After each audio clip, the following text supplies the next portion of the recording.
All right, part 2 of this little 3-part series I'm doing. Today, we're doing what I am calling the heavy hitters. So that would be 40 grain or heavier hollow points at 1300 or higher feet per second advertised. Now your standard 22 LR high velocity would be in the 1200 feet per second range with either a 36 or 38 grain hollow point. So these are not only going to be going faster, but they're going to be going faster with heavier bullets. So quite a bit more energy there. As I said, this is a 3-part series, so this is part 2. Previously, it did all the highest velocity 22 long rifle you get. So really high velocity with lighter bullets. So not only they have more gunpowder in them or better gunpowder or what have you, but also lighter bullets. So extreme high velocity, that was part 1 that we just did prior to this. And I'll put a link in the description if you want to catch that one. Had things like Yellow Jackets, Stingers, Supermax, and whatnot in there. And basically everything was 1500 feet per second or faster, even up to 1850. So if you missed that one, definitely go check out the link in the description and make sure you catch that one because you won't want to miss it. So anyways, this is part 2. Like I said, heavy hitters. I'll go over these in a second. And then I also have a part 3 coming up, which is going to be all segmented or fragmenting rounds. So you want to stay tuned to catch that as well. No. Usually I like to save the best for last, but I think these are all going to perform really well. This one I don't know if I've ever tested in gel yet or not. I probably did in some older video. By the way, check out the 22/rimfire playlist on the channel. I got tons of rimfire gel tests in there, including 17 HMR and 22 WMR, 22 mag, including out of pistols, and way more stuff than gel tests as well. So do yourself a favor, check out the 22/rimfire playlist on the channel for these and more. But I guess we'll start out with the CCI Velocitor here. So as you can see there, 40 grain hollow point, advertised 1435 feet per second. I'll pull all these out in a second and show you up close. Then we got the Gelatin Interceptor. It's basically a Velocitor's competition in my mind. They do make a flat nose version of this, but I'm going all hollow point because if you want maximum damage, you're going to want to use a hollow point. Hollow point will limit your penetration compared to a round nose or a flat nose, but you get a bigger permanent wound cavity and more overall damage. So 40 grain hollow point again, but this one's advertised 1470, so a little faster than a Velocitor, so they say. Now these two, I'm going to tell you the exact same thing, but for those who don't want to believe me, I'm going to go ahead and test both. But Winchester makes all this BPR crap for Browning there, so they're both advertised 1435 feet per second with the 40 grain hollow point. This one has all the info there. You can see it matches. I'll pull them out. You'll see they're the same bullet. They're just stamped with a Browning stamp instead of Winchester. And then these are fairly new. PowerPoint 42 grain max, it says. Advertised 1320 feet per second. So 2 grains heavier than all these other ones, but due to the heavier weight, just a tad bit slower there. So we'll see what she does. All right, let's see if we can get a focus here for up close. So there is your Velocitor. Focus, focus, focus. There we go. Interceptor. Got some wax down in the hollow point there. So there's these two. You can see they look exactly the same, including from the side. They're the same. That looks crooked. I'm going to pull out another one and replace that one. And then there's that one. Looks almost the same, but they say it's 2 grains heavier, so, and this does look a little deformed there, but I pulled out 5 of those, and out of the 5, that was the best looking one. And it's kind of the same scenario with these. I've noticed it's hard to find one that's in good shape. They usually got a deformed nose on them like that, so I don't know how well that would speak for accuracy long range, but the overall shape of the bullets, the quality is not that great. And like I said, that one looks crooked, so I'm going to pull out a better one there that's sitting in there straight. But as I said, we'll go in that order, left to right into the block. So do Velocitor, Interceptor, these Winchester ones here, the BPRs. Don't mistake these, by the way. They have regular high velocity packs that are only like 1200 feet per second or right at 13 or something. These ones specifically 1435. That's where I got the hypervelocity crap from. So they say hypervelocity on them right there, whereas the other ones that are slower say high velocity. Same kind of thing going on with the Browning there, because like I said, it's the same product. But anyways, we'll go in that order. Velocitor, Interceptor, these Winchesters, these BPRs, and then this Winchester power point, as they call it, the 42 grain. And again, there's one like this that's a little slower and different, but the packaging looks the same, so you really got to pay attention. And I almost forgot, Knox 10% ballistics gelatin. You can see the snow. This stuff needs controlled 39 degrees optimal temperature. They come out of my fridge 38, 39 degrees. Whenever it's above freezing, I'll bring them out in an ice chest, but obviously it's cold enough today. We're actually in the high 20s, so a little below freezing. They probably warmed up a little bit on the way over here, but I had them sitting out for a little bit in this 28 degree weather to cool them back off, so they still should be good to go. Nice and cold, very firm, just like it should be. Calibration 3.5 inches today, average between these two shots that I took in it, so we're right there within calibration. I'm ignoring the fact that I was stupid and knocked all those over. Usually I'd have a chrono set up for my gel test, but I've already tested all these before out of rifle and pistol barrels, so I don't want to make this video too long today by just re-chronoing everything again. Plus my chrono's been acting up on me. I think I need to replace it.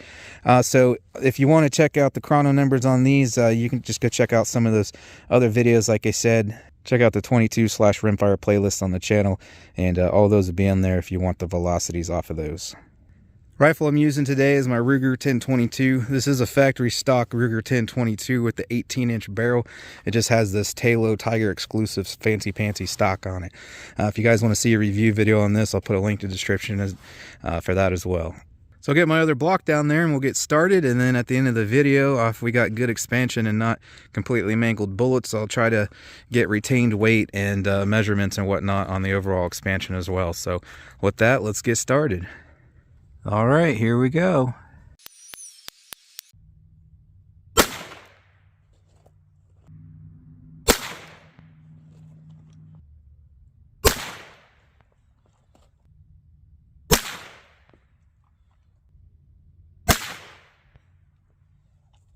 I did a good job lining those up, if I do say so myself. I was zoomed in here some. There we go. So there's your entries on all of them. So again, Velocitor, Interceptor, the Winchester thing, the Browning thing, and then finally that Winchester 42 grain there. So there's up top there. Oh yeah, you can see that one automatically beat these out. So there's from the side there. Ooh, I think that's the winner, the Aguila. So there's the Velocitor, okay. Then above it, you can see the Aguila. Definitely a bigger wound cavity there. And then next to that one would be that Winchester, which in my previous test does seem to do pretty good. And you can see this one here, the Browning, again, it's the same thing. It stopped a little shorter as far as like the large permanent cavity. The Winchester one just happened to carry through a little better. That could have just been coincidence or maybe a slight difference in velocity from one to the next. But with that Winchester almost matched the Aguila there, but it does look like the Aguila still did better. You can see it carries it larger, deeper. So then that would be the Browning. That is a pretty nice big immediate bubble there though. And then over here we got that 42 grain Winchester, which I'm going to say that's probably the worst performer. I do have captures on all of these. So this first one here is the Velocitor. And of course, I'm going to pull them out here in a second and check them out, but we'll get depth measurements here in a second also. This block just kept kind of walking to the right there on me as I was shooting it. So that's why you can see the Velocitor there now. But it did come out the end of the block there when it was lined up initially. Okay. Then let me see here. Hang on. So this one right there is the Aguila. And the Winchester here, it curved under the path of the Aguila, which again was right there. So that's the Winchester, and that's the Browning. Again, like I said, they're the same thing. So it doesn't surprise me at all that they ended up at the exact same depth pretty much. So that one curved a little there too. So here's the 42 grain Winchester, and it penetrated a lot further. No, that's a BB. I'm looking at the wrong thing. Let me see where this one is. Oh, it's right there. It's kind of hard to see, but it's right there. So it's kind of surprising. They're all pretty close to each other as far as penetration goes. The Velocitor and the Interceptor went the furthest, and then the Winchester and the Browning, which is Winchester, and the other Winchester, all pretty much in a line right there. So I think we're going to pull these out and see really good expansion and weight retention from all of them. So let me get a penetration measurement real quick and we'll do just that. Okay, so we'll get a measurement here, but I gotta say, these are some pretty impressive wound cavities, especially this interceptor here. So you definitely want to go and check out that light and fast version I mentioned, which was the first part, to see how the wound cavities and penetration depths and whatnot compare. All right, so our velociter is right there, resting just inside the other block, so about 12 1/4 there on the velociter. Then the Aguila interceptor is right there, just a 1/4 inch past it, 12 1/2. Okay, then your Winchester 100 pack and Browning 100 pack, they're both right there. Again, like I said, they're the same product. About 10 1/4, 10 1/2 on those. And then over here you got that other Winchester, the 42 grain Winchester, and sometimes the camera makes it look a little funny, but right at about 11 inches there on that one. All right, so there's all of them extracted, and they all did expand and mushroom beautifully. So same order, guys, left to right.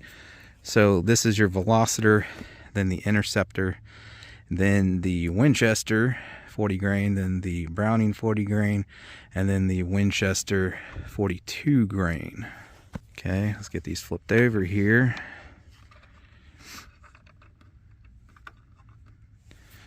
Yep. There's a look at them from that way. There's from up top. So yeah, across the board, very similar performance. We'll get diameters on these and whatnot, very similar diameters as well. Looks like the smallest one is actually the interceptor, but that one to me had the largest overall permanent cavity there. So I'm gonna guess that that one probably has the highest velocity then. So like I said, if you want to catch the velocity on those, it'll either be a previous gel test, or I think one or two just deliberately say velocity test. But I also have these out of pistols as well, not only the velocities, but what they did in the block. So if you're wondering, of course, they're not going to expand that great and do that big of damage and all that out of a pistol, because you're going to have reduced velocity. But I do have that on the channel as well. So again, for quick access to that and more, check out the 22/Rimfire playlist on the channel. All right, so get a retained weight on these real quick. So the velociter, 38.8 out of 40.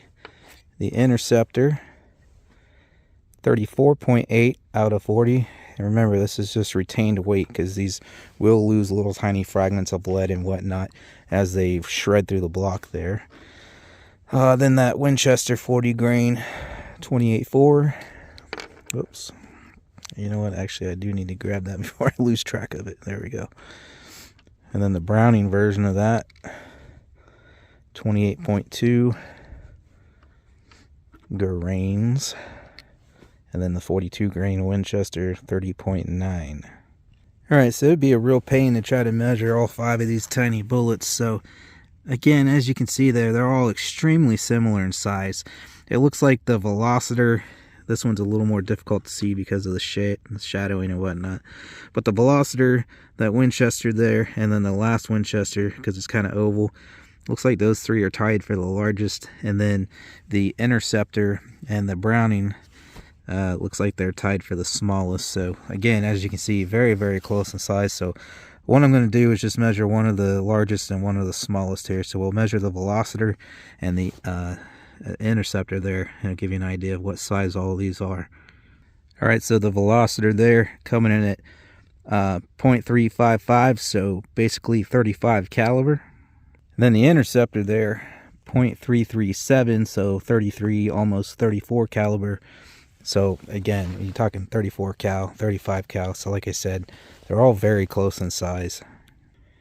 Now, if you guys want to get yourself one of these little scales, or the caliper there, or any of the products you see me use in the video, like the shooting bag, steel targets, and more, links are in the description.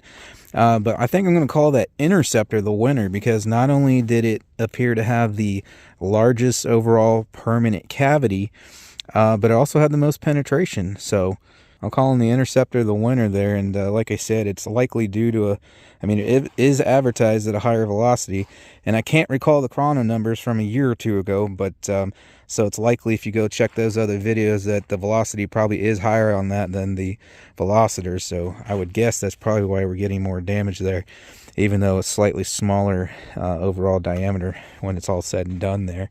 But yeah, I think the Interceptor is the winner there. Of course, the velocitor down here, you know, a close tie too. It was almost as big, and it went within a 1/4 inch of the same depth.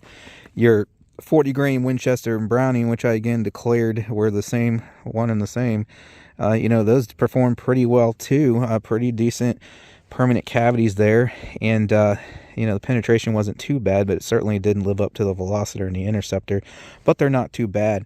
But what I will tell you is that for certain, just because of my experience shooting all these over the years, the Velociter and the Interceptor, they're definitely going to be more accurate than those Winchesters and those Browning as well. So you're going to want to go Velociter or Interceptor there, but I think the overall winner today is the Interceptor. I also do want to mention, guys, I know this is close range, obviously, I'm just shooting from back there, but I do intend to do like 50 and even 100-yard gel tests eventually, so just be patient with me. Eventually I'll get those up, and not just in 22 long rifle, but 17 HMR and 22 Magnum as well, and even other calibers, including centerfire rifle, all in due time. These are the kind of things that I'm planning to have coming up in the near future. But that'll do it for this one. So don't forget, linked in the description, the previous video was all the higher, faster velocity, 1,500 to 1,800 feet per second. So go check that out if you missed it. And then coming up next in this 3-part series, we'll finally wrap this up. I'm doing all the segmented and fragmenting rounds. With that, I appreciate you all watching, and I hope to see you on the next one, guys. Until then.